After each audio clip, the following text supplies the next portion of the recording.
Salut les stratoniens, j'espère que vous allez tous super bien. On se retrouve aujourd'hui pour une nouvelle vidéo.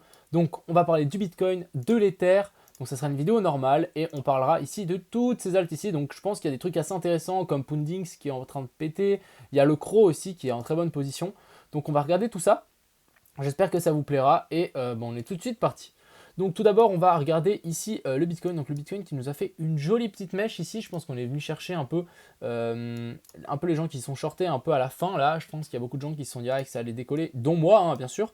Donc dans ma dernière vidéo, j'ai dit qu'on pouvait sans doute très bien partir depuis ici. C'est pas ce qu'on est venu faire.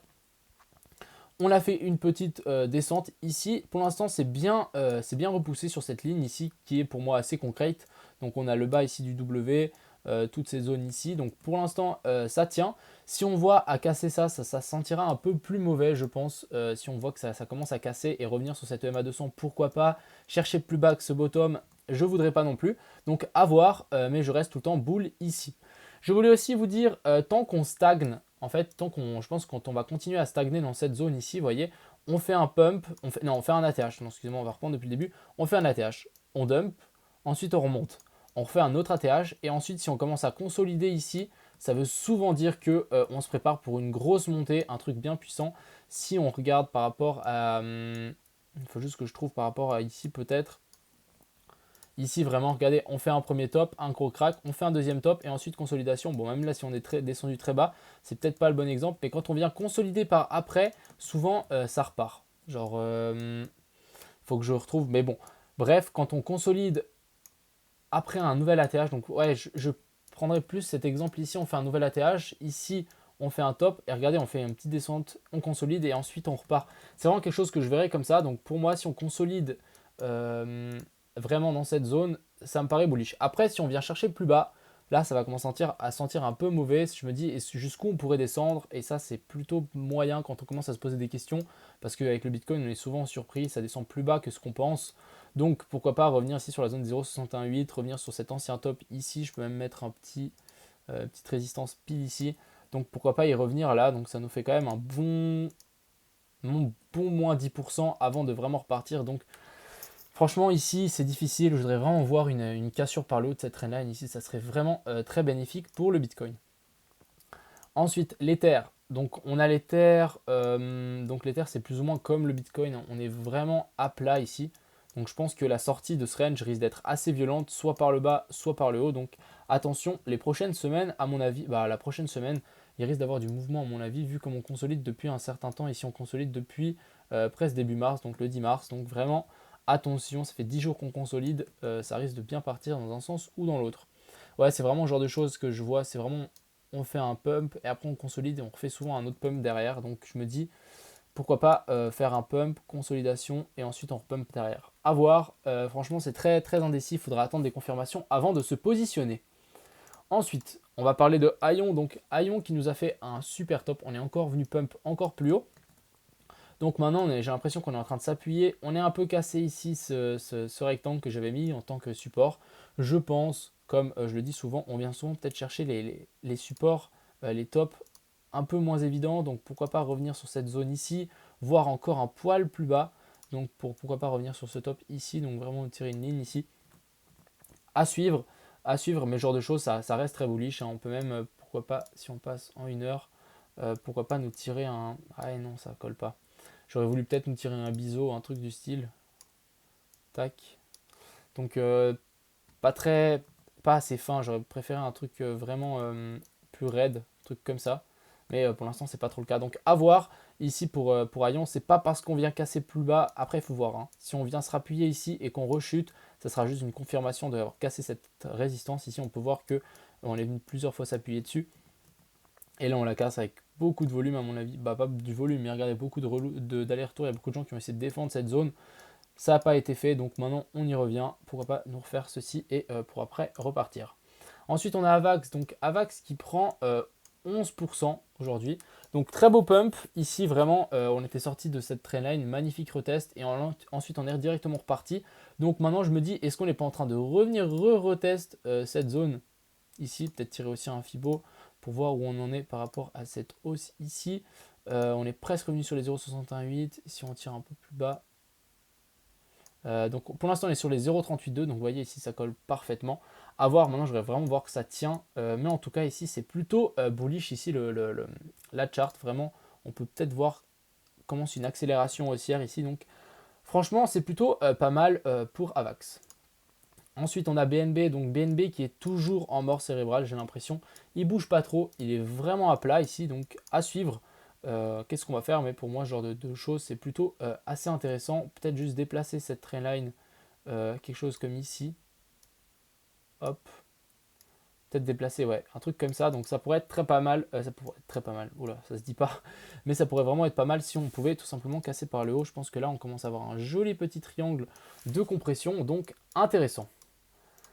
Ensuite, on a Chiliz, donc Chiliz qui, à mon avis, essaie de nous matérialiser un magnifique W. Ici, en plus, on repart. Donc, franchement, est-ce qu'on serait sur un bottom ici? Why not, hein, surtout qu'on a corrigé en 1, 2, 3. Donc, ça pourrait tenir. Ensuite, on serait dans une 1, 2, 3, 4, 5 et repartir par le haut. Donc, franchement, pour moi, la Chiliz, il me tend, il me dit peut-être investir dedans parce que là, il est pas mal. Je vais pas le faire parce que le Bitcoin est incertain, mais il a une très belle pattern.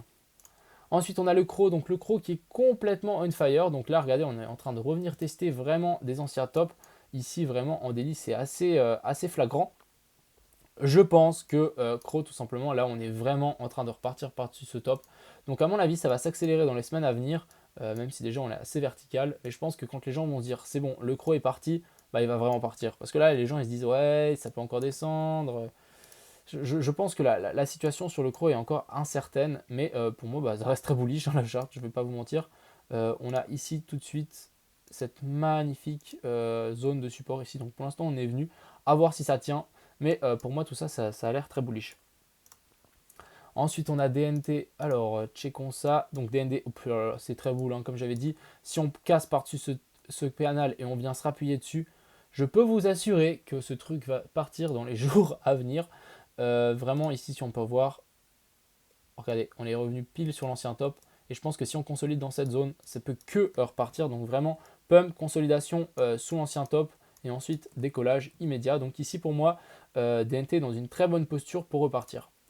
Ensuite, on a Elrond. Donc Elrond qui nous a cassé ce biseau descendant ici. Donc il nous l'a bien cassé. Maintenant, qu'est-ce qui se passe? Je pense qu'il est en train de stabiliser pour vraiment nous former tout simplement ceci et repartir. Donc ça risque d'être très intéressant à faire à suivre. On pourrait aussi peut-être imaginer un petit canal baissier ici. Donc vraiment à vous de faire votre analyse. Mais on a vraiment bien cassé ça. On pourrait peut-être tirer une petite trendline ici, donc vous voyez, casser par-dessus, ça pourrait être aussi très pas mal, ça pourrait être très pas mal. Non, ça se dit pas, ça pourrait vraiment être pas mal pour la suite de Elrond. Ensuite, on a le fil. Donc le fil, les gars, franchement, pour les gens qui sont restés depuis dedans jusqu'ici, depuis ici, quand on l'avait annoncé à 24-25 $, félicitations à vous. Je pense que vous avez bien fait de hold, surtout que là, vraiment, on est en train, à mon avis, de faire un petit bull flag, tout simplement. Donc tout simplement, je pense, après, ça peut consolider et repartir tout simplement. Je vais arrêter de dire tout simplement aussi. Et tout simplement, la target de ce genre de bull flag, on pourrait très bien prendre genre de profondeur et leur pousser par le haut. Donc là, ça nous ramènerait vers la zone des 150 $. Donc, combien ça nous ferait 1 fois 6 depuis mon call. C'est pas mal. Ensuite, on a Hot. Donc Hot, on pourrait très bien imaginer qu'il nous fait un gros M-top ici. Donc il faudra faire très attention ici à Hot. Il est, à mon avis, dans une... J'aime pas trop sa configuration. J'aime pas trop comment ça se dessine ici. Même s'il a tenté d'essayer de nous faire un ancien top. Si on lâche ces zones sur lesquelles on est, donc vraiment toutes ces zones ici, si on lâche ces zones, pour moi, ça va sentir mauvais, hein. Ça veut dire qu'on pourrait aller voir plus bas. Et surtout avec la confirmation de ce M-top, franchement... Je préférais voir ici et attendre une belle séance qui se mette en place pour pourquoi pas acheter le breakout. Mais sinon là c'est un peu un poil complexe. J'ai vraiment pas envie de prendre une bougie rouge ici. Ensuite ici donc c'est Pundix. Donc vraiment Pundix est dans une très belle configuration aussi. J'ai l'impression qu'il nous essaye de nous former un petit W ici. Je ne sais pas si vous le voyez aussi. Donc ça c'est plutôt encourageant. Après vraiment grosse résistance à mon avis ici. Je pense qu'il y a, regardez les mèches. C'est bien vendu dès qu'on essaie de monter, même ici. Donc attention, on est peut-être en train, ouais, on est clairement en train de nous faire une petite trendline, un truc du style. Donc à voir pour Pundix, mais sinon la montée elle est assez puissante. Donc affaire à suivre ici dessus. On va tirer peut-être un Fibo juste pour histoire de voir quand on est sur les 0,38,2. Effectivement, je ne voudrais pas voir lâcher cette zone. Si on lâche cette zone, c'est direction les 0,618, tout simplement revenir sur cet ancien top. Ensuite, on a Océan, donc ce Océan qui prend son temps, hein, tout simplement, il prend son temps, il nous fait une très très belle pattern, ce genre de choses là, ça j'aime bien, j'aime vraiment beaucoup. Ici, regardez, on peut vraiment le voir, ah non, peut-être pas comme ça, mais... Ou c'est peut-être un biseau descendant. Ouais, en 4 heures, c'est pas du tout ça. En 4 heures, on pourrait tout simplement imaginer ici un grosse résistance, et que là, vraiment, on est en train de faire un creux, deux creux, trois creux en dessous, et ensuite breakout. Donc Océan pour moi bullish. Si on revient ici, donc j'avais toujours ce point d'achat ici, il faut vraiment qu'on y revienne, comme ça je pourrais rentrer sereinement sur Océan, mais affaire à suivre. D'ailleurs j'ai oublié je vais juste rajouter Rose, parce que je suis rentré juste avant, je voulais quand même vous le dire, hein, j'allais pas vous investir sans vous quand même, on l'analysera à la fin les gars. Ensuite ici on a OMG, donc OMG magnifique support ici sur les anciens tops, franchement parfait. Vraiment parfait, c'est nickel. Maintenant, il ne reste plus qu'à partir, surtout avec cette gigantesque ta séance. Oh là là là là. Il y a du potentiel, il y a du potentiel.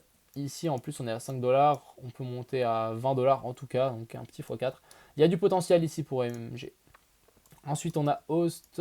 Alors, Host qui est toujours bloqué. Donc, pour l'instant, on ne l'a pas traversé. Affaire à suivre. Tout simplement, j'ai rien d'autre à dire. Affaire à suivre. Pourquoi pas faire un pump, retest et repartir. On essaiera de choper le retest. Mais pour l'instant, en attente. Ensuite, on arrive, donc Riff, qu'est-ce qu'il nous fait? Il a un peu du mal, je pense qu'il a vu qu'FTX a dit que c'était un scam, etc.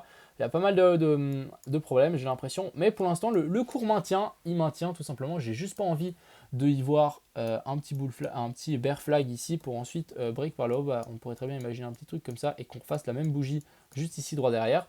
Ça serait dommage, mais pour moi, là, pour l'instant, il maintient cette zone. Il est sur la EMA 200 ici en 4 heures. Ça se tient, franchement, ça se tient. Ensuite, on a Xem, donc Xem qui essaie peut-être de nous instaurer un W ici, comme ceci. Je pense que si on met mon indicateur, il nous a mis un point vert et un point blanc. C'est celui-là, ouais. Il nous a mis un point vert et un point blanc, donc souvent en 4 heures, c'est assez, comment on appelle ça? C'est assez pertinent. Donc affaire à suivre, mais je pense que pour moi, c'est qu'une question de temps avant qu'ils repartent. Les gens qui hold, bah, vous avez vraiment une tête dure, et ça, c'est bien dans le trading. Après, des fois, c'est bien aussi de prendre ses pertes, souvent, mais de temps en temps, ici, je pense que ça peut être pas mal de pourquoi pas lisser son investissement si on était rentré ici et que vous n'avez pas mis de stop, de lisser son investissement, ça peut être une très bonne chose. Ensuite, XRP. Alors, XRP qui est magnifiquement posé sur cet ancien support. Donc vraiment quelque chose de plutôt correct. Pour l'instant, il tient la route. Je pense que dès que ça va s'arranger avec la SEC, j'ai pas du tout suivi, hein. Je ne vais pas vous dire de bêtises, mais je pense qu'ils vont s'arranger. Au moment où ça va s'arranger, ça risque d'être assez vertical et je pense que ça risque d'avoir un beau pump. Donc affaire à suivre ici pour XRP. Je pense que si on casse cette trendline, ça peut vraiment partir vite. Mais pour l'instant, il nous forme un joli petit W sur ancien support. Rien à dire. Et ensuite, on a Rose. Donc Rose, pourquoi je suis rentré? Tout simplement, ici, il nous a fait un magnifique biseau descendant. Après, vous me connaissez, je rentre souvent sans confirmation. C'est pas la première fois que ça m'arrive. Genre, des fois, je me dis, allez, vas-y, ça va le faire. Mais ici, on peut tout simplement voir une magnifique... ouais, je sais pas comment... Je pense que c'est pas la bonne charte. Je vais plutôt passer sur USDT. Ça risque d'être un peu plus... comment on appelle ça? Fluide. Ouais, je pense que oui. Ouais, ça m'a l'air un peu mieux. Donc ici, pourquoi pas ici nous faire une jolie petite pattern. Donc ça vraiment on peut le tirer jusqu'ici en haut. Oups. Un truc du style. Et puis tout simplement vers le haut, on pourrait retirer la même trendline si on part depuis ici, je pense. Donc ici, il nous fait un joli biseau descendant. Normalement, on prend la cassure. Bon, moi, j'ai investi pendant la montée là. Mais je pense que tout simplement, ça peut très bien partir. Et target, vraiment, j'ai mis les anciens tops là-haut. Donc ça nous fait, on va juste mesurer ensemble. Imaginons, on rentre maintenant, ça nous fait un petit 25%. Donc intéressant à prendre tout de même. Donc voilà, pour Rose, ça me semblait assez intéressant. Donc je suis rentré, affaire à suivre. C'est pas des conseils d'investissement, je vous rappelle. Donc attention, on va suivre ça avec intérêt. Et puis voilà. J'ai l'impression que mes targets se sont plutôt bien passés, hein. Si on regarde mes vagues d'Elliott ici, juste, donc ça fait sommet de la 1, donc bas de la racine, sommet de la 1, bas de la 2 ici, sommet de la 3, bas de la 4 que j'avais spéculé il y a un certain temps. Donc là pour l'instant j'ai l'impression potentiellement trouver le bas de la 4 et ensuite propulsion vers le sommet de la 5. Donc pourquoi pas même monter plus haut, hein, tout simplement, donc vraiment pousser jusque là-haut, donc encore un 50%, ça serait vraiment pas mal. Donc actuellement je suis dans rose, donc voilà, j'espère que cette petite vidéo vous a plu. On va peut-être juste parler un petit peu de IMO. Donc, beaucoup de gens disent que, franchement, je ne sais pas si vous avez déjà participé à des ICO, mais tout dépend énormément des règles. Donc, les règles étaient bien annoncées avant. Les tokens seront distribués avant le 31, comment on appelle ça, le 31 mars. Nous avons pas mal de news qui vont arriver. On a des articles, on a des AMA qui vont arriver. On a aussi peut-être du marketing un petit peu, forcément. Donc voilà, j'espère que le projet vous plaît. Et puis voilà, je vais aller lire tous vos commentaires. Je vais essayer de répondre au maximum. Et puis, je vous souhaite une agréable fin de week-end et on se retrouve demain. Ciao tout le monde!